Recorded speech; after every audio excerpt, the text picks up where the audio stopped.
예, 오늘은 이제 비판의 기준과 목적 그리고 대상에 대해서 말씀을 같이 생각해 봅니다. 자, 오늘 본문은 이제 판단 그리고 정죄와 관련된 그런 내용입니다. 먼저 1절에서 남을 판단하는 사람아라고 했는데 여기에서 말하는 사람은 1차적으로는 유대인들을 말하고 궁극적으로는 오늘날 예수 믿는 모든 사람들을 말합니다. 유대인들 중에서나 예수 믿는 사람들 중에서 다른 사람을 판단하고 정죄하는 사람들을 딱 집어서 오늘 본문이 기록되었습니다. 유대인들에게서 찾아볼 수 있는 큰 문제점 두 가지만 꼽으라고 하면 하나는 선민의식이고 다른 하나는 특권의식입니다. 아브라함의 후손이라고 하는 것에 대한 지나친 선민의식 그리고 하나님으로부터 직접 하달받은 모세율법을 가지고 있다는 것에 대한 특권의식 이 두 가지 의식으로 인해서 유대인들은 자기 민족에게만 구원이 있고 이방인들에게는 구원 없는 민족으로 치부를 해버렸던 겁니다. 그런데 이보다 더 큰 문제가 뭐냐면 이들의 왜곡된 율법 수호 정신이었습니다. 하나님이 주신 율법을 수호하고 개성할 목적으로 율법을 연구하지만 그러나 하나님이 율법을 주셨던 본래의 취지나 목적과 다른 율법의 세부 조항들을 만들어서 사람들을 그 율법 속에 가둬놓고 그 율법으로 사람들을 판단하고 정죄했던 것 이게 진짜 이들의 문제였던 거예요. 율법의 정신인 하나님의 사랑과 자비 그리고 하나님의 공의와 같은 것들은 빼버리고 그저 자신들의 현실적 유익을 위해 율법을 악용했던 것이 이들의 심각한 문제였던 겁니다. 예를 들어서 출애굽기 20장 8절 이하에 기록된 그 안식일 규정을 보면 안식일을 기억하여 거룩하게 지키라. 여섯 동안은 힘써 내 모든 일을 행할 것이나 일곱째 날은 내 하나님 여호와의 안식일인즉 너나 네 아들이나 네 딸이나 네 남종이나 네 여종이나 네 가축이나 네 문 안에 머무는 객이라도 아무 일도 하지 말라 이렇게 기록이 되어 있는데 그런데 이들은 이 안식일에 아무 일도 하지 말라라고 하는 이 규정에 담긴 의미와 정신을 자기 본의대로 해석을 해서 40개로 세분화했습니다. 안식일에는 바느질 해서는 안 되고 빵 굽는 일 해서도 안 되고 불 끄고 켜는 일 해서도 안 되고 물건을 이곳에서 저곳으로 옮기는 일을 해서도 안 되고 요즘으로 말하면 주일날 어디다가 단추가 떨어지면 그 단추 달면 안 된다는 다림질 해서도 안 되고 밥을 해먹기 위해 쌀을 씻어서도 안 되고 설거지 해서도 안 되고 등등 이런 일을 하면 안 된다고 40개의 조항 만들었거든요. 이런 식으로 안식일 규정을 자기 본의대로 세분화해서 백성들에게 짐을 짊어지게 했고 이 규정을 지키지 않는 자는 안식일을 어긴 자로 정죄함으로써 율법 연구와 해석에 대한 자기들의 권위, 기득권 이런 것들을 유지하려고 했던 거예요. 근데 문제는 자기들이 만든 세부 규정을 자기들이 지키지 않았다는 겁니다. 이런 부분에 대해 마태복음 23장 1절 이하에서 예수님이 뭐라고 하셨냐면 서기관들과 바리새인들이 모세의 자리에 앉았다. 무거운 짐을 묶고 사람의 어깨에 지었다. 자기는 이것을 한 손가락이라도 움직이려고 하지 않는다. 그들의 모든 행위를 사람에게 보이고자 한다. 이런 말씀들을 하시면서 이들을 책망하신 겁니다. 그리고 이들이 사람에게 보이고자 하여 취했던 행동들에 대해 예수님은 뭐라고 하셨냐? 경문의 띠를 넓히고 옷수를 길게 하고 잔치의 윗자리와 회당의 높은 자리와 시장에서 문안받는 것과 랍비라 칭함받는 것을 좋아한다. 이렇게 또 지적하신 겁니다. 율법에 담긴 참된 의미와 정신은 뒤로하고 선민의식과 특권의식 그리고 우월감에 사로잡혀서 위선적인 행동을 했던 이 유대인들에 대해 예수님이 지적하신 겁니다. 오늘 본문도 비슷한 맥락입니다. 3절을 보면 이런 일을 행하는 자를 판단하고도 같은 일을 행하는 사람아 라고 했는데 이건 위선적인 행동을 지금 얘기하는 거죠. 다른 사람의 잘못된 행동을 보고 판단하면서도 자기도 똑같은 행동을 한다는 것에 대해 지적한 얘기입니다. 다른 사람의 잘못된 행동이 잘못된 행동이라고 판단을 한다면 적어도 자기는 그런 행동을 하지 않아야 되는데 그러나 자기도 똑같은 행동을 한다는 게요. 이게 바로 위선이라고 하는 겁니다. 이 부분에 대해 마태복음 7장 1절 이하에서 예수님이 하셨던 말씀이 바로 이런 말씀이에요. 비판을 받지 아니하거든 비판하지 말라. 너희가 비판하는 그 비판으로 너희가 비판받을 거다. 너희가 헤아리는 그 헤아림으로 너희가 헤아림을 받을 것이다. 형제의 눈 속에 있는 티는 보고 네 눈 속에 있는 들보는 깨닫지 못하느냐. 네 눈 속에 들보가 있는데 어찌하여 형제에게 나로 네 눈 속에 있는 티를 빼게 하라 하겠느냐. 외식하는 자여 먼저 내 눈 속에 들보를 빼라. 그 후에야 밝히 보고 형제의 눈 속에서 티를 빼리라. 굉장히 중요한 말씀을 하셨죠.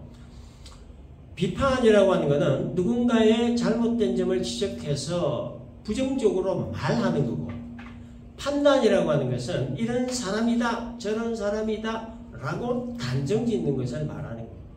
그래서 이 비판은 자연적으로 판단으로 발전을 하게 되고 판단은 정죄로 발전하게 되는 거예요. 그런데 문제는 누군가의 잘못된 점을 지적해서 부정적으로 말하는 기준이나 그 누군가를 이런 사람이다 저런 사람이다 단정 짓는 그 기준이 누구냐 뭐냐 자기 자신이라고 하는 거예요. 자기 기준에 맞춰서 비판하고 자기 기준에 맞춰서 판단하는 거, 이게 문제라고 하는 거예요. 그래서 내로남불이라고 하는 말이 생기게 된 겁니다. 불륜을 저질러도 자기는 괜찮고 다른 사람은 안 된다는 거죠. 자신에게 매우 관대하지만 다른 사람에게는 한치 오차도 없는 잣대를 들이매는 것. 자, 이렇게 되는 이유가 바로 자기 자신이 기준이 되기 때문이에요. 자기 자신이 기준이 되려고 하면 중요한 조건 하나가 충족되어야 합니다. 이게 뭐냐? 자신이 무흠해야 된다는 거예요. 무흠이 뭡니까? 흠이 없다는 거죠. 비판하고 판단하고 정죄할 정도의 자격이 있다면 적어도 본인은 무흠해야 된다는 거예요. 아무런 흠이 없어야 비판하고 판단하고 정죄할 자격이 주어진다는 거예요. 근데 성경이 인간 존재에 대해 딱 한마디로 정의한 것은 죄인이라고 하는 거예요. 그러니까 죄인은 무흠할 수 없습니다. 근데 사람은 이 사실을 자꾸 망각하죠. 그래서 사람이 참 많이 실수하는 것 중에 하나가 바로 자기도 충분히 비판받고 판단받을 일을 하면서도 다른 사람을 비판하고 판단한다는 거예요. 우리 모두에 실수하는 거죠. 소위 똥 묻은 개가 겨 묻은 개 나무란다 이런 말처럼 자기에겐 관대하고 다른 사람에게는 정확한 잣대를 들이미는 이런 실수를 우리 모두가 한다는 거예요. 그 이유가 바로 자기가 죄인이라고 하는 사실을 망각하기 때문이에요. 이런 사람들을 향해 바울이 3절에서 이런 일을 행하는 자를 판단하고도 같은 일을 행하는 사람아 이렇게 말하고 있는 거예요. 자, 그런데 예수님께서 금하신 비판은 건전하고 정당한 비판까지 금하신 것은 아닙니다. 예수님도 정당한 비판을 하셨죠. 특히 이 바리새인들의 미신적인 말과 행동에 많은 비판을 하셨습니다.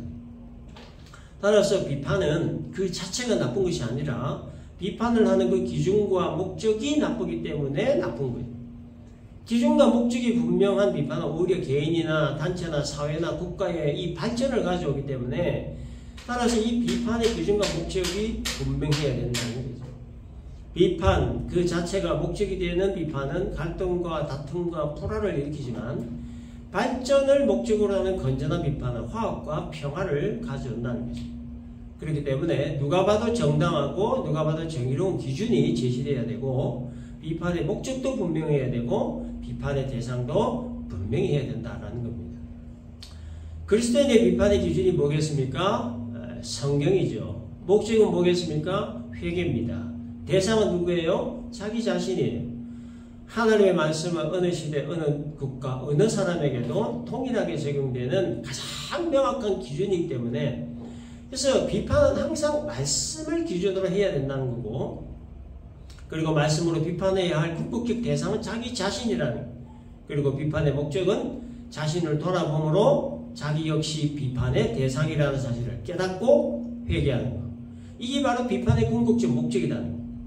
그래서 세상적인 비판은 다른 사람의 잘못을 지적해서 비난하는 거지만 성경적인 비판은 자아 성찰을 통해 회개에 이르게 하는 거라는 거예요. 이것이 세상적 비판과 성경적 비판의 다른 점입니다. 자, 그런데 본문 1절에 남을 판단하는 사람아 누구를 막론하고 네가 핑계하지 못할 것은 남을 판단하는 것은 네가 너를 정죄하미니 판단하는 네가 같은 일을 행합니다 라고 했습니다. 다른 사람을 비판하고 판단하는 일은 결국 자기 자신을 정죄하는 일이 된다라고 하는 의미의 말이에요. 그 이유가 바로 다른 사람을 비판하고 판단한 그 일을 자기가 똑같이 하기 때문이라는 거예요. 바리새인들은 자기들이 하는 일들이 항상 의롭고 정당하다라고 얘기하기 때문에 그래서 이들은 항상 자기의 의의 기준으로 다른 사람들을 비판하고 판단하고 정죄했습니다.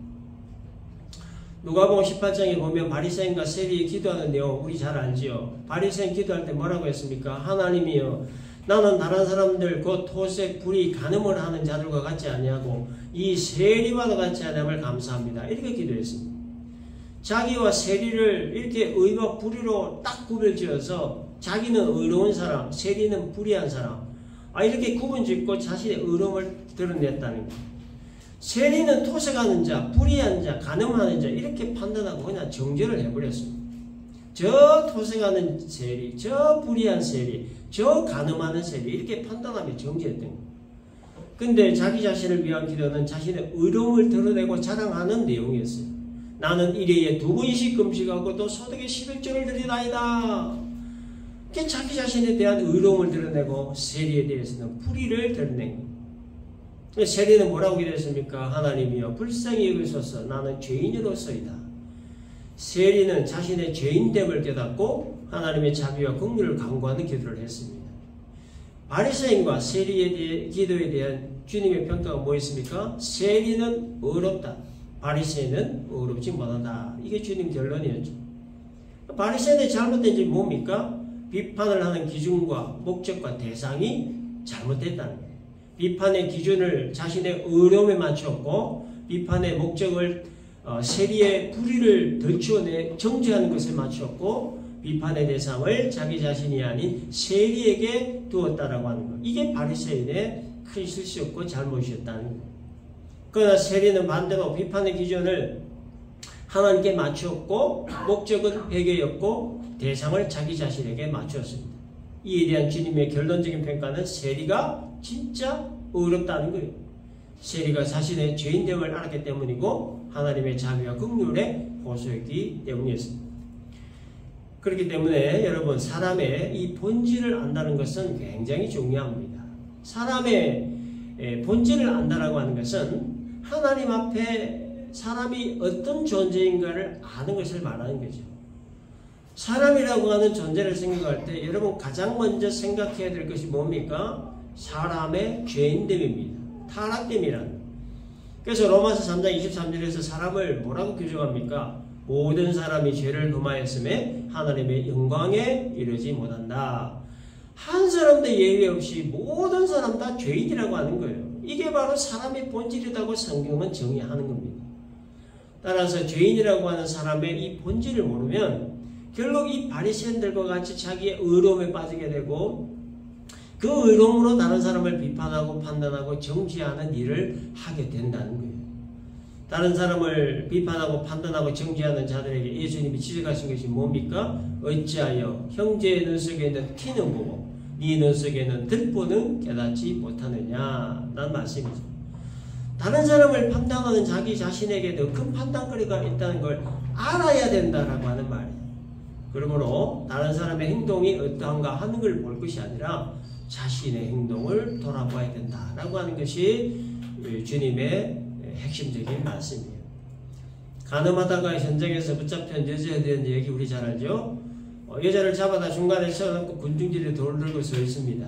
군중들에게 예수님께서 뭐라고 하셨죠? 죄 없는 자가 먼저 돌로 치라고 하셨습니다.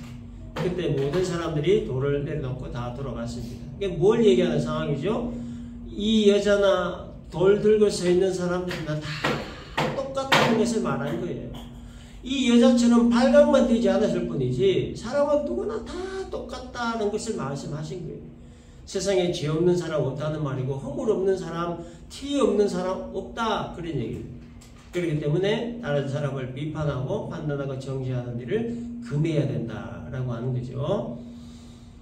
판단과 정죄에 관해 또 한 가지 알아야 될 것은 사람에게는 다른 사람을 판단할 자격이나 권한이 없다는 겁니다. 모든 사람이 다 죄인이기 때문이고 따라서 죄인에게는 비판, 판단, 정죄할 아무 자격, 권한 없다는 거예요. 죄인을 심판할 심판권은 오직 하나님께만 있다는 거죠. 따라서 다른 사람을 비판하고 판단하고 정죄하는 일은 하나님의 영역을 침범하는 월권이 된다. 그러므로 내 눈에 다른 사람의 실수나 허물이 보인다면 그것으로 인해 내가 시험 들지도 말고 그것으로 그 사람을 비판하거나 판단하거나 정죄하지도 말고 나에게도 그런 허물은 얼마든지 있을 수 있다는 것을 알고 하나님의 고유 영역인 판단권과 심판권에 침범해서는 안 된다는 거예요. 사람에게는 다른 사람의 전후 사정을 정확하게 알 수 있는 지식이나 지혜가 없습니다. 한계가 있어요. 눈에 보이는 것만으로 다른 사람을 비판하고 판단하는 것은 큰 오해를 불러일으킬 수 있는 일이고 큰 실수를 할 수 있기 때문에, 그리고 이로 인해 비판하고 판단하는 자기 자신과 또 비판하고 판단하는 그 대상과 그리고 공동체 전체에 결과적으로 안 좋은 영향을 주게 된다는 거예요. 그래서 다른 사람 비판, 판단, 정죄하는 일을 금해야 된다는 거예요. 사람 판단하고 정죄하는 그 판단권, 심판권은 오직 하나님의 고유 영역임을 알고 내 눈에 다른 사람의 허물이 보인다면 그 사람 하나님께 맡기면 된다는 거예요. 하나님의 판단권과 심판권을 침범할 때 발생되는 일에 대해 본문 2절에서 이렇게 얘기합니다. 이런 일을 행하는 자에게 하나님의 심판이 진리대로 되는 줄 우리가 아노라.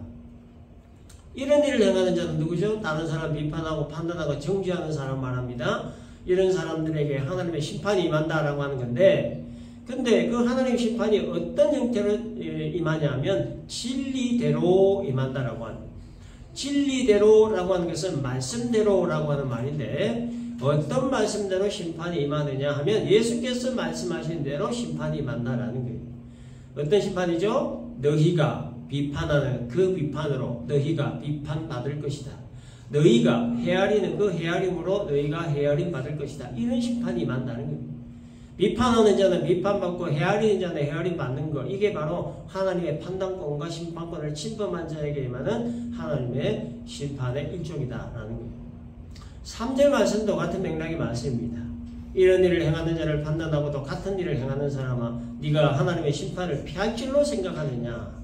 심판을 피할 줄로 생각하느냐라고 하는 말은 뭐죠? 결코 못 피한다 하는 것을 강조한 말이에요.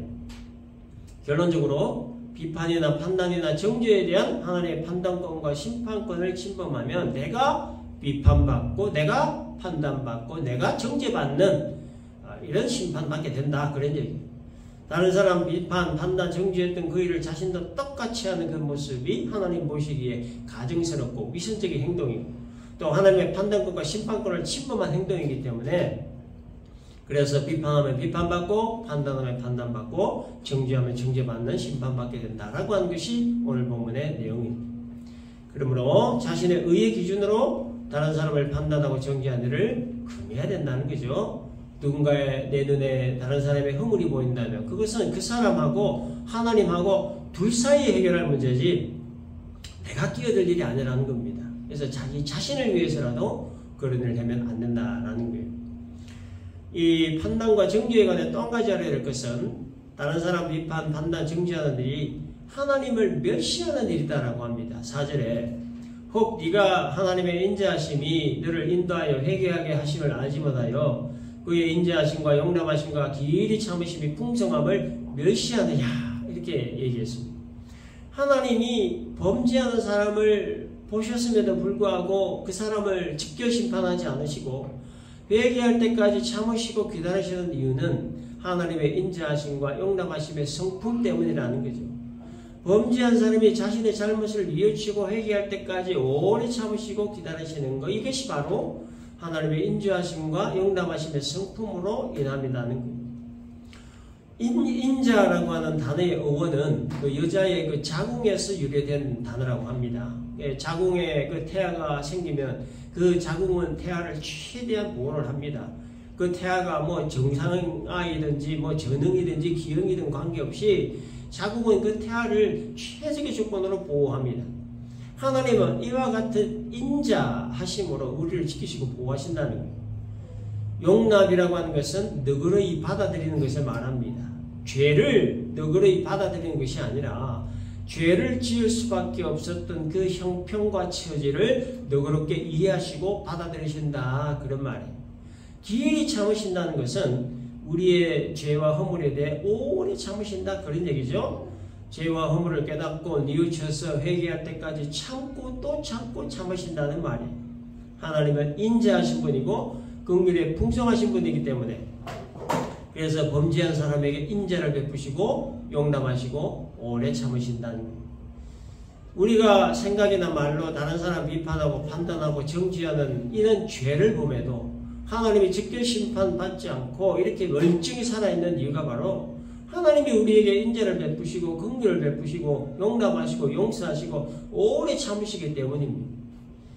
하나님의 이 인자와 긍휼하심과 용납과 용서와 오래 참으심이 없다면 우리는 벌써 하나님의 직결 심판으로 지금 형벌 중에 있을 거예요. 그러나 아무튼 다른 사람의 잘못이나 허물을 보고 비판하고 판단하고 정죄하는 일은 인자를 베푸시고 긍휼을 베푸시고 용납하시고 용서하시고 오래 참으시는 하나님을 멸시하는 일이 된다. 결과적으로 그런 얘기예요. 그리고 하나님을 멸시하는 이와 같은 행동이 어디로부터 온 것이냐에 대해 5절에 보니까 네 고집과 회개하지 아니한 마음으로부터 왔다라고 합니다. 고집과 회개하지 아니하는 마음, 이것은 어떤 마음이냐? 강팍한 마음, 완고한 마음 상태를 말하는 거예요. 이와 같은 강팍하고 완고한 마음 중심에 자리를 잡고 있기 때문에 다른 사람의 잘못에 대해서 용납 없는 비판을 하는 것이고 이해 없는 판단을 하는 것이고 용서와 자비가 없는 정죄를 하게 된다는 거예요. 이런 사람이 하나님을 멸시하는 사람이라는 거예요. 출애굽기에 등장하는 바로 왕이 바로 이런 마음의 소유자였죠. 하나님의 명령과 요구에도 이스라엘 백성들을 끝까지 놔주지 않았던 그 이유가 바로 고집과 회개하지 아니하는 마음, 즉 강팍한 마음, 완고한 마음 때문이었습니다. 결론적으로 죄를 지은 사람과 죄를 지은 사람을 비판하고 판단하고 정죄하는 사람 둘 중에 누가 더 심각한 사람이냐? 죄를 지은 사람을 비판하고 판단하고 정죄한 사람이 더 심각한 사람이다. 그래서 여러분 이런 말이 있습니다. 잘못을 한 사람보다 고사질한 놈 더 나쁘다. 일본 놈보다 그 일본 놈 앞잡이 더 나쁘다. 같은 얘기예요. 죄 지은 사람보다 죄 지은 사람 비판하고 판단하고 정죄하는 게 더 나쁘다. 그런 얘기예요. 그 정도로 다른 사람 비판, 판단, 정죄하는 일이 아주 심각한 일이라는 겁니다. 이게 심각한 일일 수밖에 없는 이유에 대해 5절 끝에 보면 진노를 쌓는 일이기 때문입니다. 다른 사람이 짓는 죄를 똑같이 나도 지으면서 다른 사람을 비판, 판단, 정죄하는 거, 이게 하나님의 판단권과 심판권을 침범하는 일이고 하나님을 멸시하는 일이기 때문에 그래서 이건 하나님의 진노를 쌓는 일이라는 게 그래서 심각하다는 거예요. 그래서 우리가 다른 사람 비판, 판단, 정죄해서 안 된 이유가 바로 여기에 있는 겁니다. 비판, 판단, 정죄는 하나님의 심판권, 정죄권, 그 심판권을 침범하는 일이고 하나님 멸시하는 일이기 때문에 그래서 이런 일을 금해야 된다라는 겁니다. 그런데 여러분 현실을 좀 돌아봅시다. 이건 성경에서 이렇게 딱 얘기하는 거고 우리가 다른 사람 비판하는 거 다른 사람 막 씹는 거 이런 재미가 많죠. 그죠? 다른 사람 씹는 재미없이 우리가 세상을 어떻게 살아갑니까? 그래서 세상에서 제일 재미있는 일이 두 개가 있어요. 하나는 돈 쓰는 일이고 하나는 남 씹는 일입니다. 이 재미있는 걸 우리가 안 하고 살 수가 없지요. 돈 쓰는 재미야. 돈 없으면 하고 싶어도 못해요. 근데 이 남 씹는 거는 뭐 입만 있으면 다 되는 거니까 얼마나 이게 참 돈 안 들이고 재미있게 누릴 수 있는 재미입니까?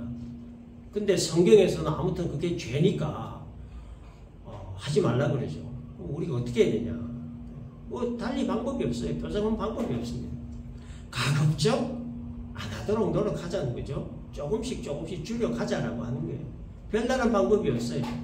그래서 우리가 신앙생활을 성화의 과정이라 일컫는 이유가 여기 있는 겁니다. 이런 부족하고 연약한 부분들을 조금씩 수정해가고 보완해가는 과정, 이 성화의 과정. 그래서 올해 남 씹는 재미를 정말 100 정도로 느꼈다고 하면 내년에는 한 90 정도로 줄이고 그 내년에는 좀 80 정도로 줄이고 이렇게 조금씩 줄여가는 거예요. 이게 성화의 과정이라고 하는 거예요. 자, 그런데 이게 1년이 지나고 2년이 지나고 10년이 지나고 20년이 지났는데도 여전히 아무 변함없이 여전히 남 씹는 재미에 빠져 산다고 하면 그 심각하게 좀 생각을 해볼 필요가 있다. 고집과 회개하지 아니한 마음, 즉 강팍하고 이 완고한 마음이 예수 믿으면서 10년이 지나고 20년이 지나고 30년이 지나는데도 조금 더 어떤 개선이 되지 않는다고 하면 개선의 기미가 보이지 않는다고 하면 좀 심각하게 좀 생각해 볼 필요가 있다는 거죠. 내가 정말 예수 믿는 사람이 맞는지 아닌지 절대로 우리가 완벽해질 수는 없지만, 그러나 에베소 4장 13절에 있는 말씀처럼 우리가 다 하나님의 이름을, 하나님의 아들을 믿는 것과 아는 일에 하나가 돼요. 온전한 사람을 이루어 그리스도의 장성한 분량이 충만한 데까지 이르기 위해 이 성화의 과정을 잘 걸어가야 된다라고 하는 것.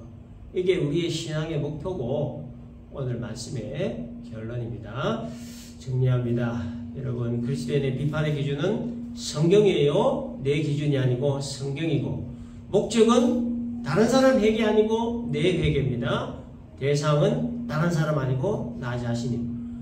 사람의 죄인됨의 본질을 모르면 자신의 의로움에 빠지게 되고 그 의로움으로 다른 사람 판단하고 정지하는 일을 하게 된다는 것.